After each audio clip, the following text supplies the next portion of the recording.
Hello বন্ধুরা, good morning, welcome back to my channel. আমি তোমাদের বন্ধু চন্দ্রিমা। তো এসে গেছি। আমি তো তোমাদেরকে কালকেই বলেছিলাম যে ডোমজুর আমাকে আজকে যেতে হবে। সকাল সকাল উঠে রেডি হয়ে দিয়েছি, মা চা দিয়ে দিয়েছে। এখন চা খেয়েই বেরোবো। ব্রেকফাস্টের চাপটা নেবো না, এইখানে দেরি হয়ে যাবে তাহলে আমার পৌঁছাতে। আর আজকে ডোমজুরে তাড়াতাড়ি যাওয়াটাও খুব দরকার, তার কারণ ডোমজুর বাড়িপাড়ার পুজো, মায়ের পুজো তোমরা অনেকেই জানো। তো আজকে সেই পুজোটা আছে। দুপুরের পর থেকে রাস্তাটা বন্ধ হয়ে যায়, ঠিক আছে। এবার দুপুরের পর থেকে যেহেতু রাস্তাটা বন্ধ থাকে, সেই কারণে তার আগের 1-1.5 ঘন্টা আগে রাস্তায় একটু চাপও থাকে, একটু ভিড়ও হয়ে যায়। তো সেই কারণেই তাড়াতাড়ি বেরোচ্ছি। ওগুলাই এখন ঘুমাচ্ছে, তো একবার উঠছে একবার ঘুমাচ্ছে, শরীরটা ভালো নেই না। চলো, আমি একাই যাচ্ছি, গুগলাই থাকবে এখানে। আর আমি আমার বাড়িতে সবে ঢুকলাম, জানলা টাল্লা খুলছি। ব্রেকফাস্ট আমি কিনে নিয়ে ঢুকেছি, কেননা আমি জানি এখানে এসে কী করে ব্রেকফাস্ট বানাবো বা কে বানাবে। আর ভিতরটা টপার থেকে দেওয়া।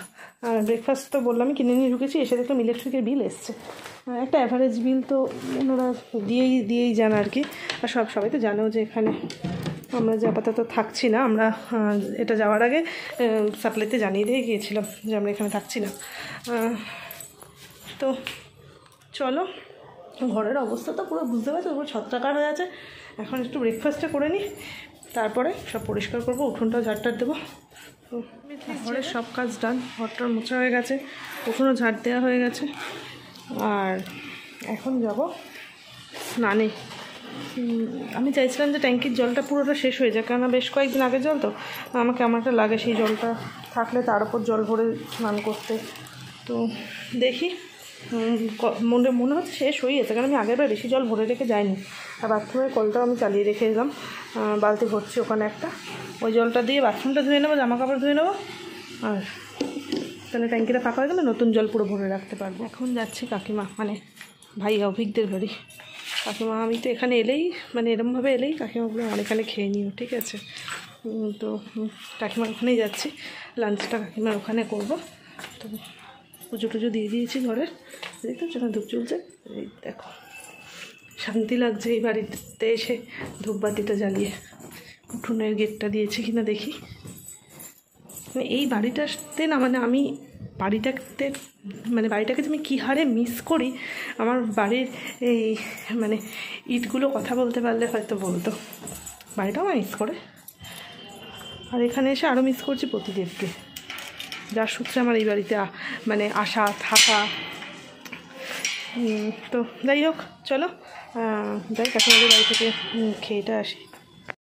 ভাত খেয়ে লাঞ্চ করে এসে একদম টান নিজের বিছানায় নিজের ঘরে এসিটা চালিয়েছি। তার কারণ হচ্ছে অনেক তোমরা ভেবো না যে আমি আনন্দে আপ্লুত হয়ে এসি চালিয়ে ফেলেছি, ব্যাপারটা তা না। এই যে ফ্যানটা দেখতে পাচ্ছ তো, জাস্ট আমাদের বিছানার উপরে ফ্যানটা এসে দেখছি ওটা খারাপ হয়ে রয়েছে। তো এই দুদিনের মধ্যে কোথা থেকে কাকে ডাকবো, ডেকে সারাবো বুঝতে পারছি না।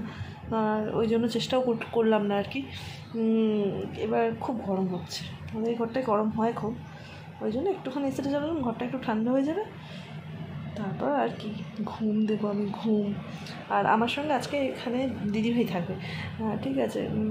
দিদিভাই আসবে, আর 4টা দিদিভাই থাকবে এখানে। আর বললামই তো আজকে আমাদের এখানে যেটা বলছিলাম, তারা উঠে সে ইন্টারেস্টিং কথা তো উঠে বসে বলি, সেটা হচ্ছে বাড়িপাড়ার যে পুজোটা, মায়ের পুজোটা, মা ভীষণই জাগ্রত, ঠিক আছে।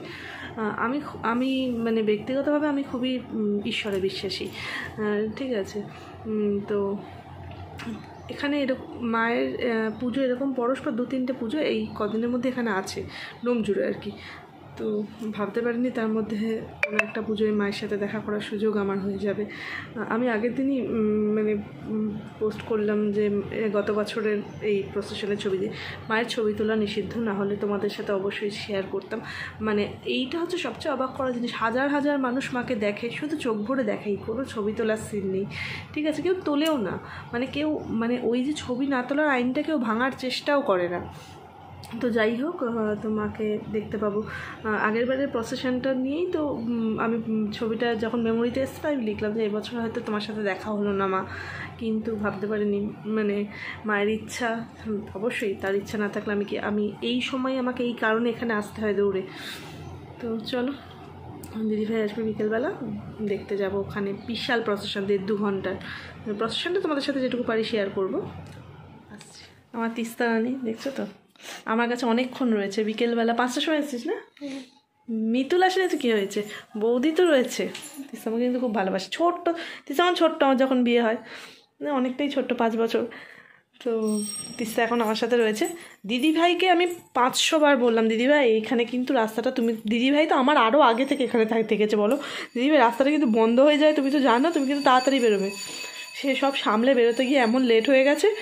বিডিওর কাছে, ডোমজুড়ের বিডিওটা বেশ অনেক দূর, মানে আমাদের বাড়ি থেকে প্রায় 1-1.5 কিলোমিটার তো হবেই। ওইখান থেকে গাড়ি বন্ধ করে দেয়, আর এইদিকে আসতে দেয় না মায়ের ওই পুজোর জন্য, দুপুরের মানে বিকেলের পর থেকে। ব্যাস দিদিভাই যখন এসছে ততক্ষণ গাড়ি বন্ধ করে দিয়েছে। দিদিভাই ভিডিও থেকে হেঁটে হেঁটে আসছে, বোঝো অবস্থা একবার। দিদিভাই আসবে, রেডি হবো, তারপর বেরোবো। তিস্তাকে আমাকে বলছে বাড়ি থেকে চা করে এনে দিই, তুমি খাও, চা করে এনে দিই, তুমি খাও। না তুই থাক, তুই এখানে চুপটি করে থাক, আমি দিদিভাই আসুক, সামনেই চায়ের দোকান, ওখান থেকে চাটা এনে খাবো। আমার তো এক পা হাঁটলে বাড়ি। দেখেছো, আমি এখানে অনেকদিন আমার ড্রেসিং টেবিলে সাজুগুজু হবে, কী বল তিস্তা, অনেকদিন এই ড্রেসিং টেবিলটা ভাবছে আমার সামনে দাঁড়িয়ে সাজে না। একটু রেডি হবো, তো দিদিভাই আসুক তারপরেই হবো। যাক, তিস্তার ইচ্ছার পূরণ নিবি, ও আমাকে চা খাওয়াবেই আজকের বাড়িতে, ঠিক আছে। দিদিভাই চা নিয়েই এসছে, ওই যে 5 কিলোমিটার হেঁটে 5 কেজি ওয়েট কমিয়ে এসেছে, অনেকটা রাস্তা হেঁটেছে গো। এখন আমি আর আমার দিদিভাই রেডি হয়ে বেরিয়েছি, দেখতে পাচ্ছ তো কিয়াদের বাড়ির লাইটে ভুট্টা দেখা গেল। আমরা এখন দফরপুর যাবো, দফরপুরে মাকে দর্শন করে এসে তারপর বাড়িপাড়ার দিকে যাবো। দিদিভাইয়ের আবার এতটা হাঁটার পরেও ইচ্ছা আছে, বাড়িপাড়ার ভেতরে মেলা হয় সেটাই যাবে, দেখি কি হয়। হ্যাঁ ফোন, আর অনেকদিন পর আমি আর দিদিভাই বেরোচ্ছি, মানে আমি আর দিদিভাই দুজনে। ও বাবা, হনুর বাচ্চা শুয়েছে, চলো যেখানে যাই না যাই শেয়ার করবো। আমরা একটু একটু করে হেঁটে হেঁটে এগোতে এগোতে অনেকটাই হেঁটে এগিয়ে এসেছি। আমাদের গলির মুখ থেকেই টোটো পাওয়া যায় এতে যাওয়ার, দফরপুর যাওয়ার। আজকে তো রাস্তা বন্ধ, পুরো ব্যারিকেড। এই যে অস্বাভাবিক ভিড়টা দেখতে পাচ্ছ রাস্তায়, এদিকটায় নেই, ওদিকটা দেখা যাচ্ছে আরও ভিড়।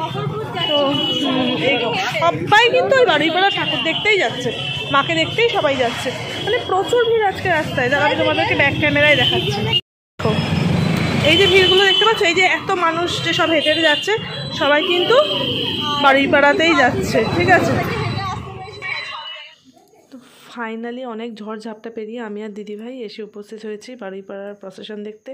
এখন এসেছি আমরা ডোমজুর থানার ঠিক সামনেটায়, ঠিক আছে। মাকে আনতে যাওয়ার জন্য যে যখন প্রসেশনটা যায় এটা তার শেষের দিকটা, ঠিক আছে। আমি আজকে বেশি প্রসেশনের ছবি তুলতে পারিনি, অল্পই তুলেছি। তারপর দেখলাম ওপর থেকে এরকম কাগজ ছড়াচ্ছে, এবং সেটাই মেশিনটার মাধ্যমে, ঠিক আছে। আমার নিজেকে বেশ সেলিব্রিটি ফিল হচ্ছিলো। তো যাই হোক, বেশ আনন্দ লাগছিলো, মাথার উপর এরকম কাগজ পড়ছিল। আর এই যে বাজিগুলো ফাটছে কতটা দূরে জানো, প্রায় 1.5 কিলোমিটার দূরে, ঠিক যেখান থেকে মাকে আনা হবে। তার মানে মাকে নিয়ে নেওয়া হয়ে গেছে, মা ওই জন্যই এই বাজিগুলো ফাটছে, মানে মাকে নিয়ে যাত্রাটা শুরু হয়ে গেছে ওই দিক থেকে। তো এইবার এই অপেক্ষাটা মানে মারাত্মক অপেক্ষা আর কি।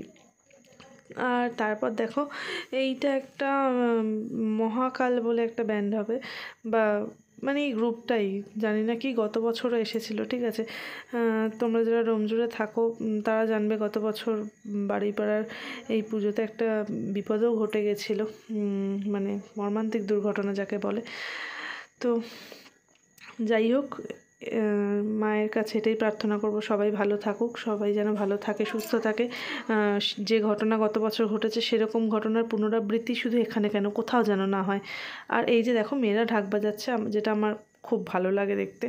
আর এই যে ঘোড়ার গাড়ি, বুবলাইটা থাকলে, তুতুলটা থাকলে একটু দেখতে পাচ্ছ ঘোড়ার গাড়িটাকে আমি আবার সামনে থেকে একটু ছবি তোলার চেষ্টা করলাম। ঘোড়ার গাড়িতে রাম লক্ষ্মণ সাজিয়ে 2টো বাচ্চাকে বসানো ছিল। এখানে প্রচুর বাচ্চাদেরকে বিভিন্ন রকম সাজানো হয়। আর এই দেখো আমার প্রতিদেবের একবার ছবিও তুলেছিলাম আমি। আর যাই হোক, এইখানে দেখো ভারত মাতা, একটা পুচকি মেয়ে ভারত মাতা সেজেছে। অনেকক্ষণ করে দাঁড়িয়ে থাকতে হয়, তো ওদেরও শরীরটা মানে খুবই ক্লান্ত হয়ে যায়। এই যে নীলকর সাহেব সেজেছে একজন, দেখতে পাচ্ছ। আর এইখানে একটা দেশাত্মবোধক একটা গানের সাথে কিছু নাচ হচ্ছিল, সেইগুলো। আর এইখানে দেখো খাঁচায় বন্দি একটা শিম্পাঞ্জি। বুবলাই দেখলে ভয় পেত কিন্তু। আর এই দেখো, আমার তুতুল সুইটস দেখলে আরও ভয় পেত, কারণ তুতুল সুইটস ভীষণ ভয় পায় যে কোনো একটু ভয়ঙ্কর জিনিস দেখলে। ইভেন কোনো কার্টুনের কোনো চরিত্র যদি চোখ বড় করে, ও সেটা দেখলেও আগে পালিয়ে আসে। ওর কার্টুন তো মুখস্থ আগে পালিয়ে আসে। তো এই শোভাযাত্রাটা তোমাদের কীরকম লাগলো অবশ্যই জানিও। আর এই যে রনপা, যেটা আমার দেখলেই ভয় লাগে, ঠিক আছে, মানে কতটা ব্যালেন্স থাকলে এরকমভাবে মানে তারা নাচ করতে পারে। তো যাই হোক, এই ভিডিওটা কেমন লাগলো তোমরা অবশ্যই কমেন্ট করে জানিও। আর বাড়িপাড়ার পুজোটা দেখতে পাবো, এটা তো মানে আমার সত্যি সৌভাগ্য যে মাকে আমি দেখতে পেলাম। আর মায়ের ছবি যেহেতু শেয়ার করতে নেই, তোমাদের সাথে শেয়ার করতে পারলাম না। তোমাদের যাদের পক্ষে কোনো দিন সম্ভব হবে, ডোমজুর বাড়িপাড়ার এই কালী পুজোটা তোমরা দেখে যেও এসে। তো এই যে এই পর্যন্তই প্রসেশনের ছবি আমি তুলেছি।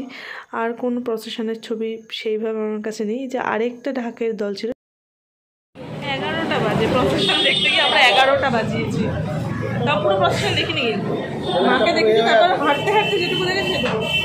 বাড়িতে কিছু খেয়ে ঢুকতে হবে, বাড়িতে গিয়ে খেতে পাবো না, বাড়ি গিয়ে হাওয়া খেতে ঘুমোতে হবে। এখন আমি আর